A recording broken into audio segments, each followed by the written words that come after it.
देवादिदेव परम तारक त्रिलोकेश्वर अखिल ब्रह्मांडेश्वर परमात्मा महावीर देवनी साधनानी आंतरकथा मोटा भाईना आग्रहथी 2 વર્ષ વધુ ગૃહસ્થપણામાં રહેવું પડ્યું ત્યારે પ્રભુએ એક સાધનાની ત્રિપદી ઘૂંટેલી. એ ગતિ ગતે પિહિતચ્ચે અભિન્નાય દંસળે સંતુ. આત્માનુભૂતિ, કાય ગુપ્તિ અને જ્ઞાતા દ્રષ્ટા ભાવનું ઉન્ના, આ 3 સાધના પ્રભુએ લગાતાર 2 વર્ષ સુધી ઘોટી. ગઈકાલે કહેલું હતું તીર્થંકર ભગવંત 5મા ગુણસ્થાને નથી હોતા, 4થા ગુણસ્થાને હોય છે, પણ એમની દૃષ્ટિ 5મી નહીં પણ 6ઠી છે. ગ્રહસ્થપણામાં પણ કારણ તીર્થંકર ભગવંત જન્મથી જ ઉદાસીન દશામાં રહેલા છે. સમ્યક દર્શન એટલે જ્ઞાતા દ્રષ્ટા ભાવ. એ જ્ઞાતા દ્રષ્ટા ભાવમાં જેટલી ઉદાસીનતા ભળે એટલો જ એ જ્ઞાતા ભાવ અને દ્રષ્ટા ભાવ તીક્ષ્ણ બને. જ્ઞાતા ભાવ એટલે શું? તમે કોઈ પણ પદાર્થને જાણો પણ એમાં રાગ દ્વેષ ન કરો. એ સારો છે કે ખરાબ છે એવી તમે બુદ્ધિ ન કરો તો તમે કર્મથી લેપાતા નથી. એક પદાર્થ સારો છે એમ માન્યું, એમાં રાગ બુદ્ધિ કરી, કર્મ બંધ તમને લાગી ગયો. તમારી જમવાની સિસ્ટમ અને અમારી વાપરવાની સિસ્ટમ, વોટ્સ ધ ડિફરન્સ? ફરક ક્યાં છે? સીજ દાળમાં મીઠું ઓછું હશે, તમારું બોઇલર ગરમ થઈ જશે. તરત જ તમે શ્રાવિકાને કહેશો, ભાંગ રાખે છે કે નહીં કે દાળમાં મીઠું નાખ્યું જ નથી. એટલે તમારી જમવાની સ્ટાઇલમાં જ્યાં જ્યાં તમને ટેસ્ટી આઈટમો લાગશે ત્યાં તમે રાગ કરશો, અનટેસ્ટી આઈટમો હશે ત્યાં તમે દ્વેષ કરશો. અમારી વાપરવાની સિસ્ટમ કેવી હશે? જ્યાં રાગ પણ નહીં હોય, દ્વેષ પણ નહીં હોય, માત્ર મોક્ષના સાધન રૂપ આ દેહને ચલાવવા માટે ભોજન લેવાનું છે.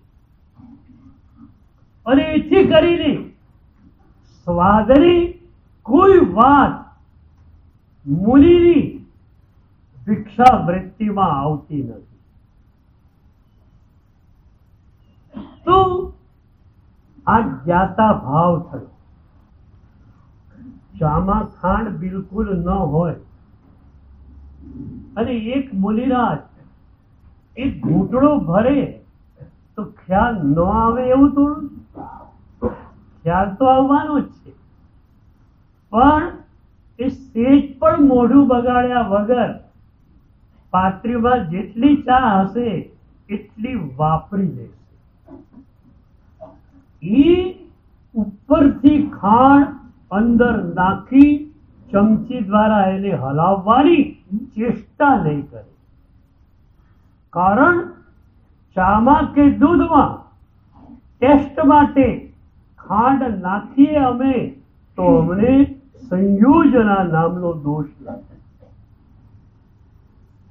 શું પ્રભુએ મજાની સિસ્ટમ અમને આપી છે. અમે બધા તો પ્રભુએ આપેલી સાધના ઉપર અને પ્રભુએ આપેલી આ પરંપરાઓ ઉપર ઓવારી ગયેલા છે. તો જાણવાનું થાય છે, પણ ગમો કે અણગમો થતો નથી. હેમચંદ્ર સુરી મહારાજ સાહેબ વિહાર કરતા કરતા જૂના ડીસા પધારેલા. એ વખતે ત્યાંના એક શ્રાવકને બહુ જ ભાવ થઈ ગયો. પોતે હાથે તૈયાર કરેલી ખાદીની જાડી ચાદર એણે ગુરુદેવને વહોરાવી. એ વખતે ગુરુદેવે એના ભાવને જોયો, કપડાને નહીં. પછી મજાની ઘટના તો એ ઘટી કે જૂના ડીસાથી વિહાર કરીને ગુરુદેવ પાટણ પધાર્યા. કુમારપાળ મહારાજા ગુરુદેવનો પરમ ભક્ત. ગુરુદેવ પાટણમાં પધારી રહ્યા છે. ભવ્ય સ્વાગત યાત્રા કુમારપાળ મહારાજાએ કઢાવી. અને એ સ્વાગત યાત્રામાં પેલો જાડી ખાદીનો કપડો ઓઢીને ગુરુદેવ ફરતા હતા.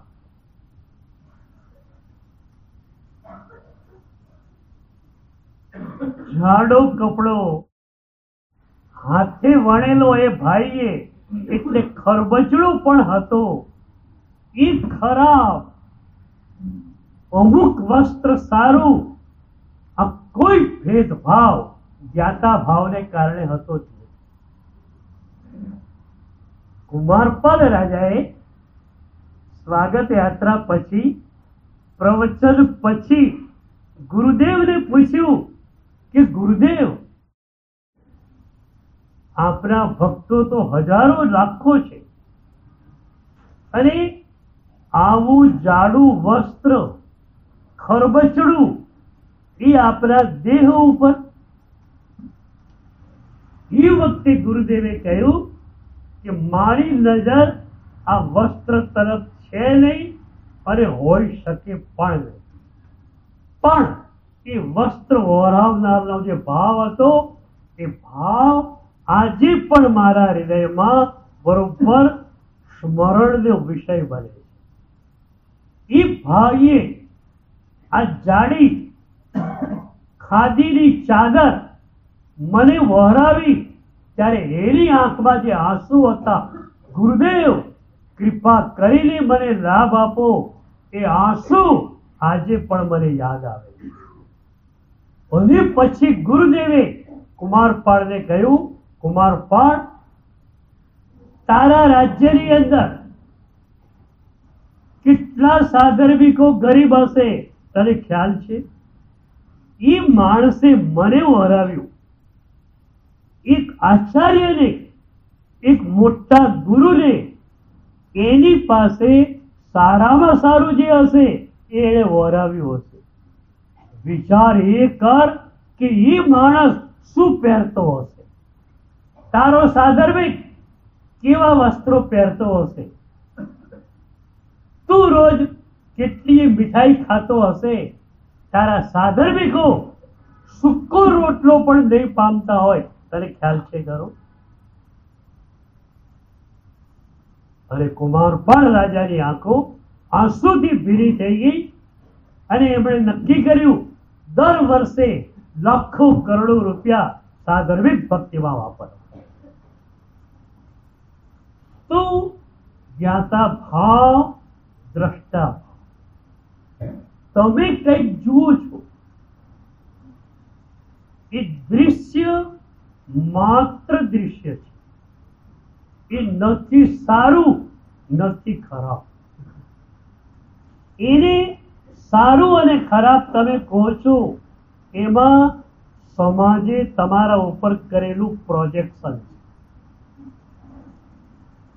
એકવાર હું શત્રુંજય ગિરિરાજમાં 99 યાત્રાના પ્રસંગે રહેલો. પછી 12 ગામના સંઘની અંદર હસ્તગીરી અમે ગયેલા. રાજસ્થાનથી કેટલાક ભક્તો આવેલા. એમણે પારિતાણા યાત્રા કરી, દાદાની પૂજા કરી અને પછી અમને થયું કે સાહેબજી ક્યાં છે. સમાચાર મળ્યા કે આજે હસ્તગીરી હશે.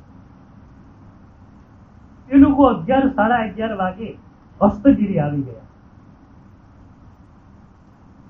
ઉપર જઈ આવ્યા કાર દ્વારા, દર્શન કરી 12:15, 12:30 નીચે આવ્યા.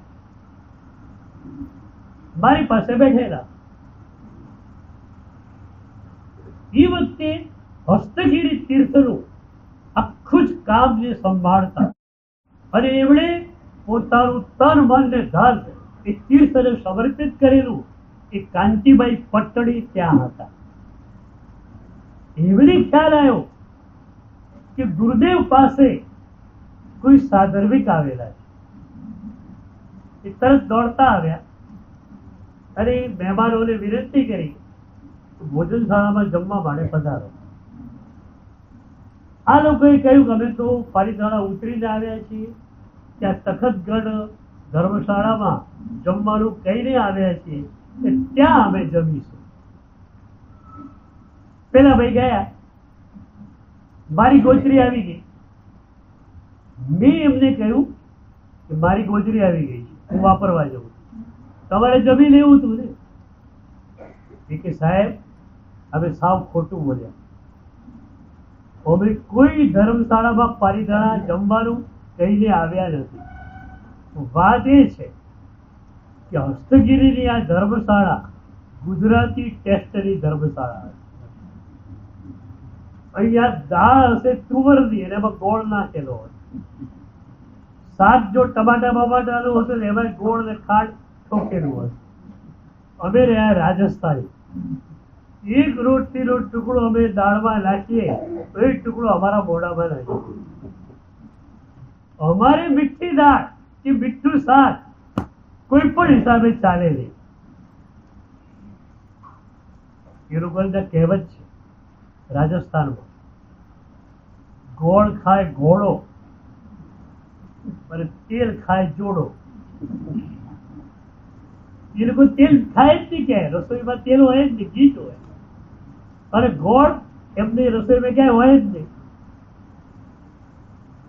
તો એ કે સાહેબ અમે ના પાડે એનું કારણ આ હતું કે એ મીઠી દાળ ને એ મીઠી શાક સાથે રોટલીનો ટુકડો અમને ગળે ઉતરે છે.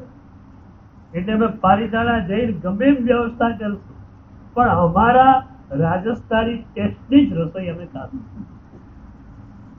હવે આ નક્કી કોણ કરે કે તુવરની દાળ મીઠી હોય તો ખરાબ અને ગુજરાતી માણસ કહે તુવરની દાળ અને ગોળ નથી નાખ્યો ચાલે કે? કોઈ પણ વસ્તુ સારી કે ખરાબ એ નક્કી કોણ કરે છે? સમાજથી પ્રભાવિત તમારું મન કરે. એટલે જ્ઞાતા દ્રષ્ટા ભાવમાં જયારે તમે આવો છો ત્યારે તમે જાણો છો ખરા, જુઓ છો ખરા, પણ ક્યાંય તમે સારા કે ખરાબનું લેબલ લગાડતા નથી, કોઈ સ્ટીકર તમે લગાડતા નથી. હવે એ જ્ઞાતા ભાવને દ્રષ્ટા ભાવ તો મળી ગયો. હવે એમાં ઉદાસીન ભાવ જેટલો ઊંડો ઉતરે એટલો જ્ઞાતા ભાવ ને દ્રષ્ટા ભાવ શાર તીક્ષ્ણ હોય. ચોથા ગુંઠાણે જ્ઞાતા ભાવ દ્રષ્ટા ભાવ હોય, પાંચમે ગુંઠાણે પણ છે, છઠ્ઠે પણ છે, સાતમે પણ છે. ફરક શું પડ્યો? ફરક શાર્પનેસ નો પડ્યો. જેમ જેમ ગુંઠાણું આગળ વધે એમ જ્ઞાતા ભાવ ને દ્રષ્ટા ભાવ ઉદાસીન ભાવને કારણે એકદમ તીક્ષ્ણ બનતા જાય. પછી એવો ઉદાસીન ભાવ આવે કે તમને ક્યાંય ચોઈસ જ ન હોય. ઘટના આમ ઘટી તો પણ ઠીક છે, આમ ઘટી તો પણ ઠીક છે. ઉદાસીન શબ્દ છે એ અલગ અને ઉદાસ હોવું એ અલગ. આમ મોડું કરી બેઠા હો ગુડનેસ થઈને તો તમે ઉદાસ કહેવાય. અને જે સાધક ઘટનાઓથી સંપૂર્ણતયા અપ્રભાવિત છે એ ઉદાસીન. ઉદાસીન શબ્દ બે શબ્દોના મિશ્રણથી બનેલો. ઉદ પ્લસ આસીન, ઊંચે બેઠે. તમે ખડક પર બેઠેલા હો, ભેખડ પર બેઠેલા હો, નીચેથી નદી પસાર થઈ રહી છે, તમે નદીને જુઓ છો પણ એ નદીની અસર તમારા ઉપર થતી નથી. ઉદાસીન શબ્દનો અર્થ આ કે એ સાધક, ઉદાસીન સાધક કોઈ પણ ઘટનાથી પ્રભાવિત ન હોય. જીવાય છે તો પણ વાંધો નથી, આવતી ક્ષણે મૃત્યુ આવે તો પણ વાંધો નથી. પૂનમની રાત, ચાંદની ખીલેલી, એક હિન્દુ ગુરુ એક નદીના કિનારા ઉપર આવેલી મોટી ભેખડ ઉપર બેઠેલા, સામે શિષ્યો છે, સંગોષ્ઠી ચાલી રહી છે. એમાં ગુરુએ એક સવાલ કર્યો. ગુરુએ પૂછ્યું કે ધારો કે આ માટીની ભેખડ એ ધસી પડે તો શું થાય? નીચે ધસમસતી નદી હતી. ગુરુ પૂછે છે કે જે માટીની ભેખડ ઉપર આપણે બેઠા છીએ એ ભેખડ ધસી પડે, તૂટી પડે તો શું થાય? જવાબ તો સીધો હતો, માટીની ભેખડ તૂટી પડે તો શું થાય? બધા નદીના પ્રવાહમાં તળાવવા માંડે. શિષ્યોને લાગ્યું કે ગુરુ કંઈક અંતરંગ વાત કરવા માંગે છે, એટલે એક પણ શિષ્યે જવાબ નહીં આપ્યો. માત્ર ગુરુના મુખ તરફ શિષ્યો જોઈ રહ્યા. એ વખતે ગુરુએ કહ્યું કે શું થાય? થાય શું? ભેખડ તૂટી પડે તો શું થાય? અત્યારે આપણે ભેખડ ઉપર છીએ, કિનારા ઉપર છીએ, પછી આપણે નદીમાં હોઈએ, આપણું હોવાનું તો એનું એ જ રહેવાનું. આપણું બિંગ, આપણું હોવાનું એ તો એક સરખું અખંડિત છે. તમે ભેખડ ઉપર હો કે નદીના પ્રવાહમાં હો, ફરક શું પડે? એટલે એ ગુરુએ આટલી નાનકડી વાતમાં ઉદાસીન દશા એટલે શું એનો ઉપદેશ આપી કે તમે ભેખડ ઉપર હો કે નદીના પ્રવાહમાં હો, તમે જીવનની ધારામાં હો, રોગની ધારામાં હો કે મૃત્યુની ધારામાં હો, બધું જ તમારા માટે એક સમાન થઈ જાય તો તમે ઉદાસીનતાની ધારામાં આવેલા છે. આપણે ત્યાં સદીઓ જૂની એક મજાની કથા છે. આચાર્ય ભગવંત જેમ વિમલ સુરી મહારાજ સાહેબ એક ગામમાં પધાર્યા. ઉપાશ્રય નહોતો એ ગામમાં, પણ એક શ્રેષ્ઠીનું બહુ મોટું મહેલ જેવું ઘર, અને બધા જ મુનિ ભગવંતોને ત્યાં કણે આગ્રહ કરીને એ શ્રેષ્ઠી ઉપાશ્રય તરીકે જમીન વાપરવા માટે આપતા. ઘર બહુ મોટું હતું. પોતે આગલા ભાગમાં રહે, પાછળનો બધો ભાગ ખાલી હતો, અને પાછળ મોટો બગીચો. એટલે સાધુ ભગવંતોને બધી જ અનુકૂળતા પડે. આચાર્ય ભગવંત પધારવાના હતા.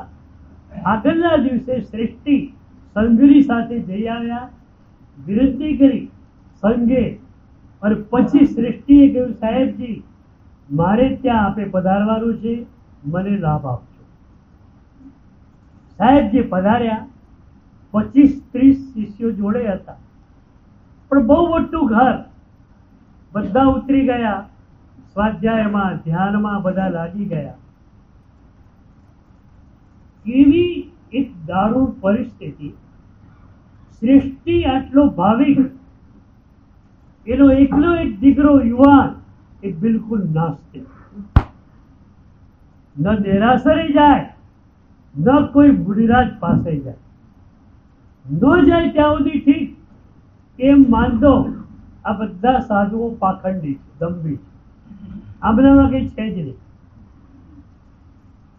એમાં આચાર્ય ભગવંત સાથે એટલા બધા મુનિઓ, અને એમાં અમુક તો એટલા બધા તપસ્વી, અમુક એટલા બધા સાધક. એક મુનિરાજ રાતના સમયે પાછળ રહેલા ઉદ્યાનના એક વૃક્ષની નીચે કાયોત્સર્ગ ધ્યાને ઉભા છે. પેલો છોકરો ત્યાં રાતના સમયે આવ્યો. આ મુનિરાજને જોયા, આ સારા બધા દંભી છે, આમ ઢોંગ કરે છે, આ સાચું ધ્યાન કરે છે, ખોટું, હમણાં પરીક્ષા લઈ લો. એક તાપણું સળગતું હતું.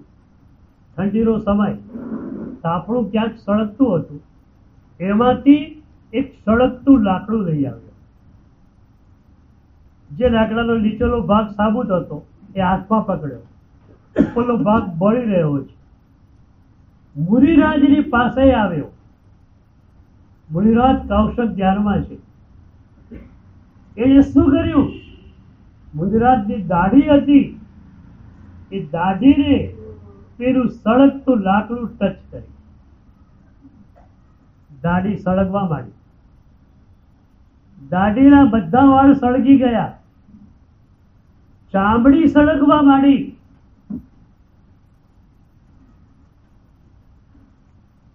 છતાં મુનિરાજ થાણેણમ મોણેણમ જાણેણમ અપ્પાણમ મોસિરાવી કહીને કાયોત્સર્ગમાં ગયેલા એ સહેજ પણ બહાર આવતા નથી.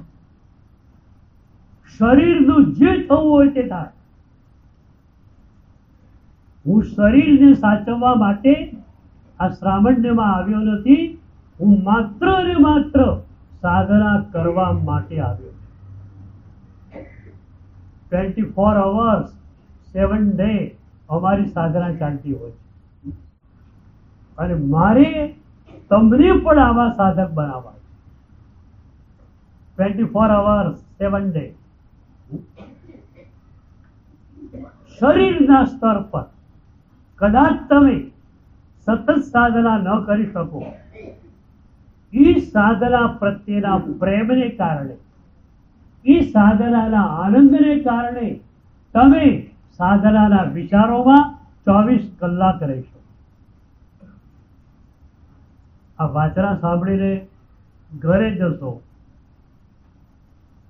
નાસ્તો કરવા માટે બેસશો. હું કહી શકું ને, હવે કે તમારું શરીર નાસ્તો કરશે, તમારું મન વાસનાના કોઈ પદાર્થમાં હશે. બની શકે ને?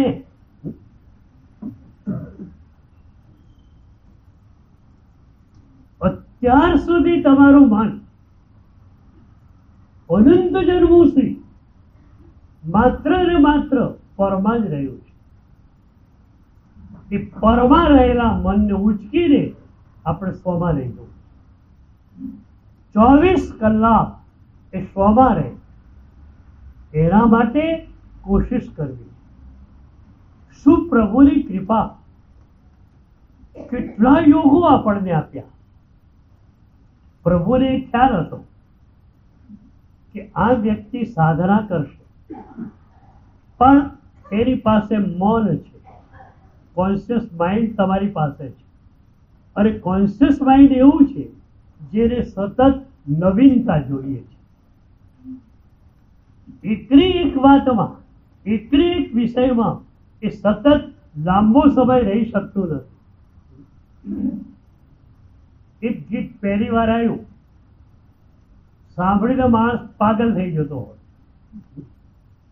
અને પછી નવરાત્રિની રાત્રિ હોય, રાતના 8 વાગે એક જણો એક ગીત શરૂ કરે અને 12, 12:30, 1, 2 વાગ્યા સુધી એકલું એક ગીત સંભળાવ્યા કરે અને જોર જોરથી લાઉડ સ્પીકર ગરજતું હોય. કેટલું ગમે તમને? તમારું મન એક વિષયમાં સતત રહી શકતું નથી. આ તમારા મનની નબળાઈ છે. પ્રભુએ એ તમારા મનની નબળાઈને પારખીને કેટલા શુભ યોગો આપ્યા. સ્વાધ્યાય, ભક્તિ, વ્યાયામ. છોકરાને શું હોય છે? પીરિયડ્સ બદલાયા કરે છે. ઇતિહાસ, પછી ભૂગોળ, પછી વિજ્ઞાન, પછી ગણિત. એક સબ્જેક્ટ હોય તો દીકરો થાકી જવાનો, કારણ કે એની પાસે જે મન છે એ એક વિષયમાં સતત રહી શકતું નથી. એટલે પરની અંદર પણ તમારે વિષયો ચેન્જ કરવા જ પડે. એક જ સબ્જેક્ટમાં તમે રહી શકતા નથી. ગુજરાતી મેનુમાં બપોરનું મેનુ શું? રોટલી, દાળ, શાક, ભાત. રોટલી પણ ઘઉંની જ છે ને. તો હવે એ લોકો આગ્રહ રહે છે કે સવારે ખાખરા જ જોઈએ અને સાંજે ભાખરી કે પરોઠા જોઈએ. ફરક શું પડ્યો એમાં? ઘઉંનો જ આટો છે. ખાખરામાં પણ ઘઉંનો આટો છે, રોટલીમાં ઘઉંનો આટો છે, ભાખરીમાં ઘઉંનો આટો છે. આ તમારું મન વિવરિંગ છે. સવારે પણ રોટલી આપે તો તમે શું કરો? હાજુ કહેજો. ઠેકાણે છે કે નહીં તારું? સવારે પરવા રોટલી. એટલે પરમાં પણ તમારે વિષયો ચેન્જ કરવા પડે છે. એ જ રીતે એ જ મન હોવાને કારણે પ્રભુએ શુભની અંદર તમને ઘણા બધા યોગો આપ્યા. કયું? આ યોગ, પછી આ યોગની ગુણ, પછી આ યોગની ગુણ. યોગો બદલાયા કરે, મનને નવીનતા લાગ્યા કરે. પછી એક એવી ઘડી આવે છે કે જ્યારે કોન્શિયસ માઇન્ડ બાજુમાં જતું રહે છે અને સીધી જ અનુભૂતિની ધારામાં તમે હો છો. ત્યારે એક જ ધારામાં 24 કલાક રહી શકાય.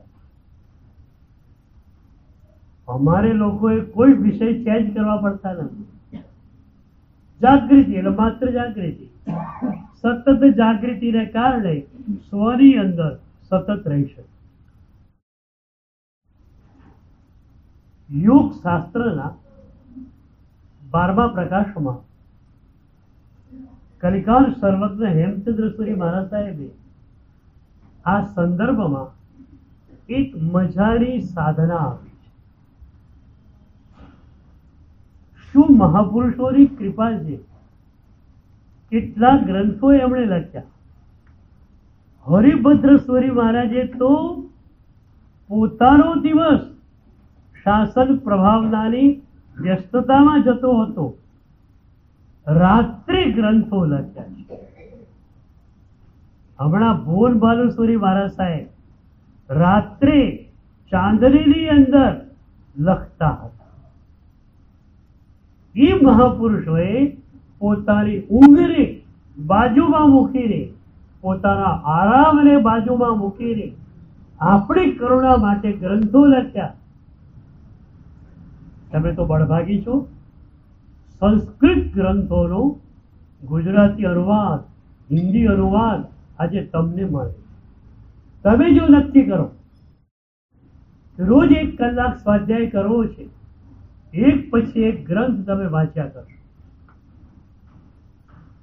તો યોગ શાસ્ત્રના 12મા પ્રકાશમાં એક મજાની સાધના આપી. ઔદાસીન્ય નિમગ્ન પ્રયત્ન પરિવર્જિત સતત મહાત્મા ભાવિત પરમાનંદ ક્વચિદપી મનો ન નિયોજય. ઔદાસીન્ય નિમગ્ન, ઉદાસીનતામાં ડૂબેલો સાધક. હવે ક્યાં ડૂબવું છે? પરમાં તો બહુ ડૂબ્યા. એક વાત તમને પૂછું, પરમાં આટલું ડૂબ્યા એનો થાક લાગે છે કે? વિભાવોનો થાક લાગે તો જ તમે ઓપ્શન શોધવાના. નહીતર અમે લોકો 1000 ઓપ્શન્સ બતાવીશું, એ અમારી પાસે જ રહેવાના. જ્યાં સુધી રાગ કે દ્વેષથી તમે થાકશો નહીં ત્યાં સુધી તમે ક્ષમાની ધારામાં જઈ શકવાના નથી, વૈરાગ્યની ધારામાં જઈ શકવાના નથી. ક્રોધનો થાક લાગ્યો, થાક લાગ્યો, તમે ક્રોધ કરતા ક્યારે બંધ થાવ ખબર? ડોક્ટર કહી દે ત્યારે. એક જગ્યાએ પેઇંગ ગેસ્ટ તરીકે ઉતરતા, થોડા દૂરના સંબંધી પણ હતા એ ભાઈ. તો જ્યારે એમના ત્યાં આવે, એમના ફ્લેટમાં, બાજુના ફ્લેટમાં પતિ પત્ની બે રહેતા હતા, પણ વાજા ગાજા 24 કલાક ચાલતા જ હોય. એક ગ્લાસ આમથી આમ મુકાયો, એના માટે પત્નીનું 1 કલાક ભાષણ ચાલે, અને એનું ભાષણ ચાલતું હોય, પત્નીનું ચાલુ થઈ જાય. એટલે કોઈનું સાંભળે નહીં, પણ બેયનું ભાષણ ચાલુ હોય. આવું સવારથી સાંજ સુધી ચાલ્યા જ કરતું હોય. પેલો બે ટેવાઈ ગયેલો, એકવાર આવ્યો, આમ કાન સરવા કરે, પણ બાજુના ફ્લેટમાં એકદમ શાંતિ. એણે પોતાના જજમાનને પૂછ્યું કે બાજુવાળા ઘર ખાલી કરીને બીજે ગયા છે, નવા આવ્યા અહીંયા કોઈ? તો કે ના, એ તો એ જ છે, 2 જણા. તો કે પણ એ 2 જણા હોય અને આ 1 કલાક થયો અને આટલી શાંતિ હોય સી રીતે? ત્યારે ભાઈએ કહ્યું કે આ ભાઈને સિવિયર એટેક આવેલો, આ તો શહેર છે. તરત જ એમ્બ્યુલન્સ મળી ગઈ, હોસ્પિટલમાં પહોંચી ગયા, એન્જિયોગ્રાફી થઈ ગઈ, તરત જ બાયપાસ સર્જરી કરવી પડી અને બધું સારું થઈ ગયું. પણ ડોક્ટરે કહ્યું કે હવે જો ઊંચા અવાજે બોલ્યા તો મરે. બેનને હાઈપર ટેન્શન હતું. એકવાર તો બીપી એટલું ઉચકાઈ ગયું, ઉપરનું 250 અને નીચેનું 150 ઉપર. હાઈ રિસ્ક કરી મર્યાદાથી પણ ઉપર. તરત જ એમને હોસ્પિટલમાં લઈ ગયા, માંડ સાજા થયા. પણ ડોક્ટરે બરોબર ચીમકી આપી છે, સેજ ગુસ્સે થયા અને સહેજ ઊંચી અવાજે બોલ્યા ને તો હવે હોસ્પિટલ આવવાનું નહીં, ઘરે ને ઘરે મરી જજો. એટલે અત્યારે 2 જણા ડોક્ટરની આજ્ઞામાં.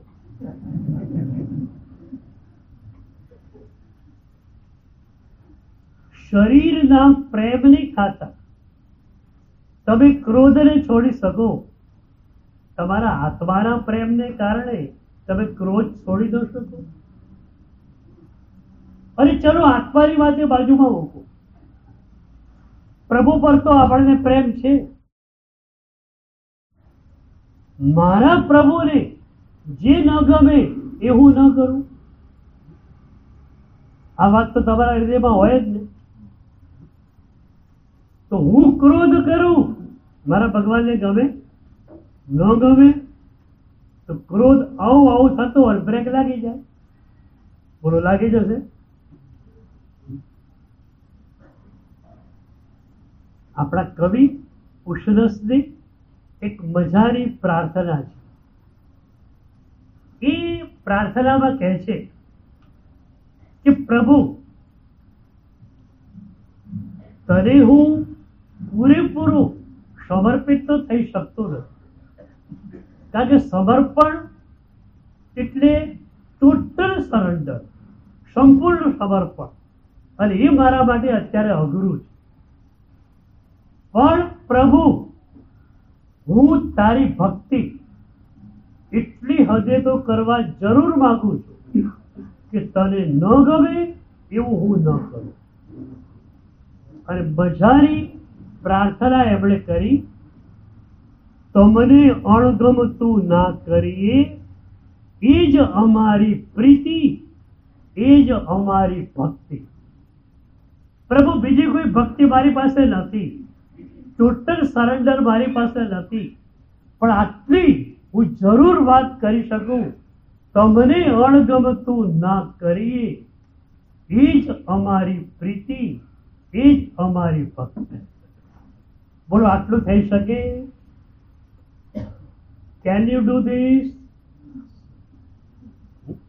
આટલું થઈ શકે? એને નથી ગમતું માટે નહીં કરું.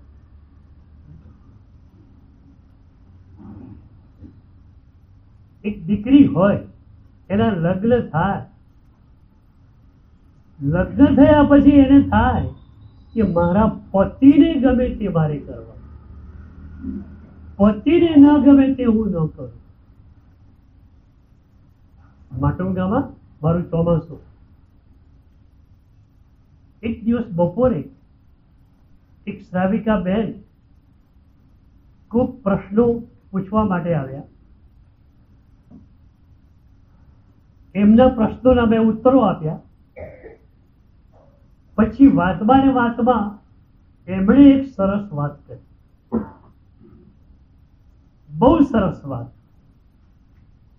એમણે કહ્યું, સાહેબ, લગ્ન પહેલા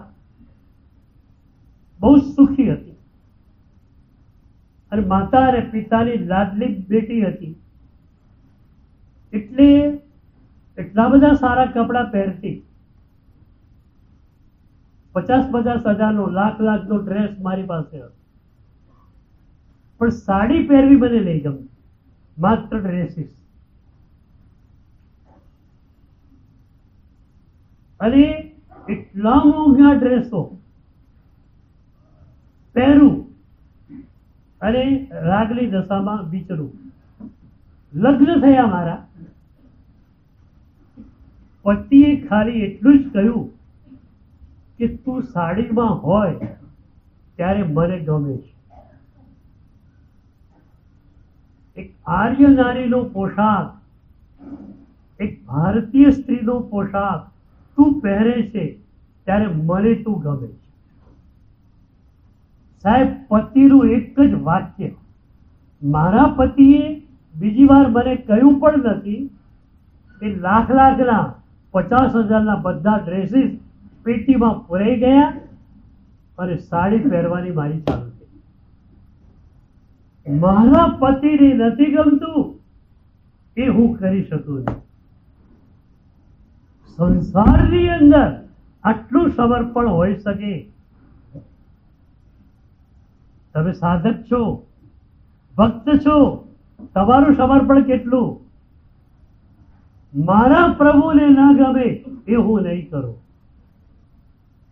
આજ ખુમારીથી કહી દેશો, સાહેબ આજથી ગુસ્સો બંધ. કેમ? મારા પ્રભુને નથી ગમતું, મારા પ્રભુને ન ગમે એ હું કરી શકું જ નહીં. હા, મારા પ્રભુને ગમે છે એ બધું હું કરી શકતો નથી એમ તમે કહી શકો. પ્રભુને તો એ જ ગમે, તમે દીક્ષા લઈ લો એ. એટલે તમે એટલું કહી શકો કે સાહેબ મારા પ્રભુને ગમે છે એ બધું હું અત્યારે કરી શકતો નથી, પણ એટલું હું જરૂર કહી શકું કે મારા ભગવાનને જે ન ગમે એ હું ક્યારે પણ ન કરું. બરોબર?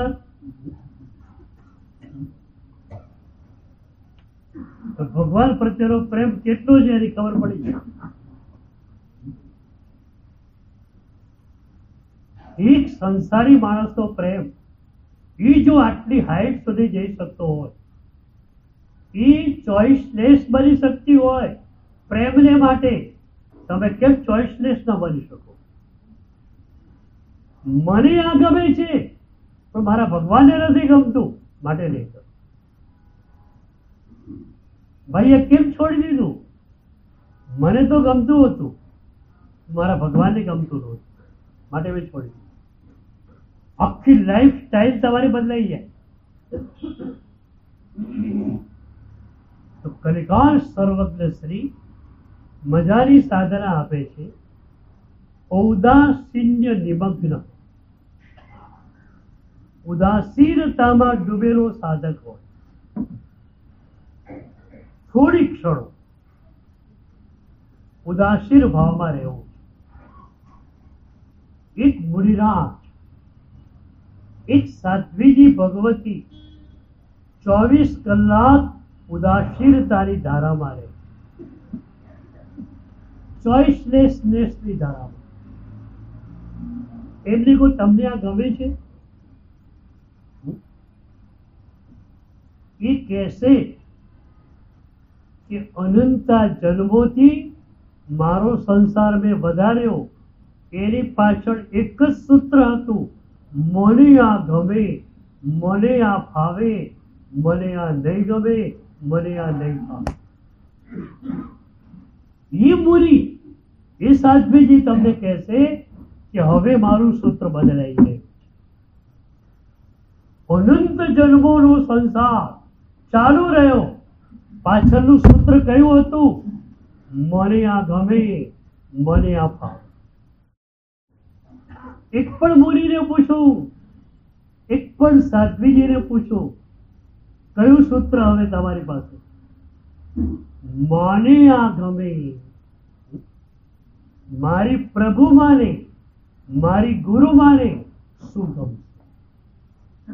માને ગમે તે કરવાનું, માને ન ગમે તે નહીં કરવાનું. મને ગમે તે કરવું આ સંસારનો માર્ગ, માને ગમે તે કરવું આ મોક્ષનો માર્ગ. એક કાનો ઉમેરવાનો. એટલી નાનકડી સાધના બોલો. મને ગમે તે કરવું એ સંસારનો માર્ગ, માને ગમે તે કરવું એ મોક્ષનો માર્ગ. અમે લોકો બધા મોક્ષના માર્ગ પર છે, એટલે અમારું સૂત્ર શું? મને ગમે તે કરવું કે માને ગમે તે કર. એક સૂત્ર, મને ગમે તે કરવું. એ સૂત્રે અનંતા જન્મોમાં નરક અને નિગોદની યાત્રા કરાય. હવે જો આપણે નરકમાં નથી જ જવું, નિગોદમાં નથી જ જવું, તો સૂત્રને આપણે બદલી નાખવું પડે. મને ગમે છે તે કરવું એને બદલે માને જે ગમે છે તે મારે કરવું. આટલું યાદ રહી જશે. બરોબર? આજે ગુસ્સો કંઈ પણ થાય, આ મને ગમે છે માટે કરું છું કે મારે ગમે છે માટે? યાદ રાખશો બરોબર.